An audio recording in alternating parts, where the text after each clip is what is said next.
որ կարեք վերհարանում ձեր առաջնորդի նկարն եք պատրել, շապացել եք մատի, այդը մեկ նկարն է սովորական նկար չէ, այստեղ են նյուանսն է ժողովուրդ ջան, սովորական նկար չէ, մարդը ձեռքի գրպանում դրած այսպես կանգնած նկարվել է, սա գիտեք ինչի մասին է խոսում, ձեր գյորմանիշ առաջնորդի ու նրա ես ինձ գիտեմ, սա քաղաքական պատասխանն է ձեր առաջնորդի, ես ինձ գիտեմ ոնց է բարեմ, իսկ ինչ վերաբերում է գյորմանիշությանը, այս ամեն ինչը, ձեր հետ նույն արժանամակարգ է, նաև իսում է, կտրիչ, ներսիսյատն է, հիմա հասկանանք, ով է գյորմանիշը, Հրություն, արգելի գործընկեր են, բան շախեն, արգելի գործընկեր են, իրոք է, հրություն, լսեք միակ, արգելի գործընկերներ, լրություն, արգելի գործընկերներ, լսեք, իրոք եք լսեք, եթե շարունակեք ընդհատել, պարոն Շաքոյանի ժամանակը նորից դառնալը 10 րոպե, կընտրում եմ, լսեք, կգաք կպատասխանեք, շուտով ձեր խմբակցության անունից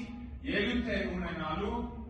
հենց ինքը Էդգար Ղազարյանը, կգա պարոն Ղազարյանը, խոսի և կպատասխանի, այնպես որ կընտրում եմ, լրեք և լսեք,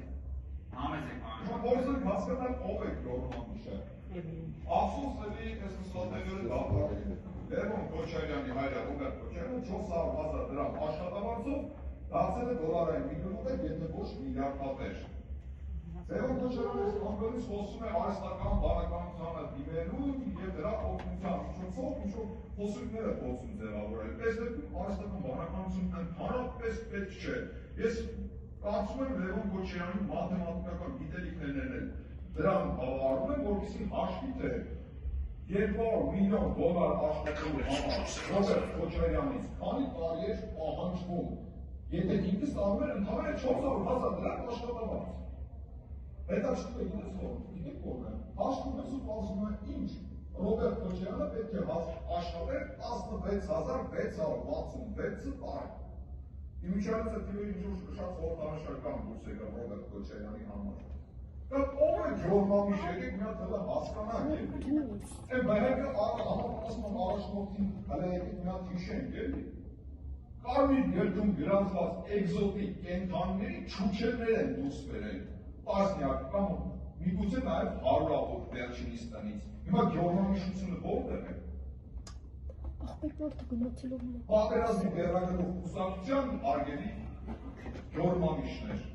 Այդ որ անդադ խոսում եք խլելուց,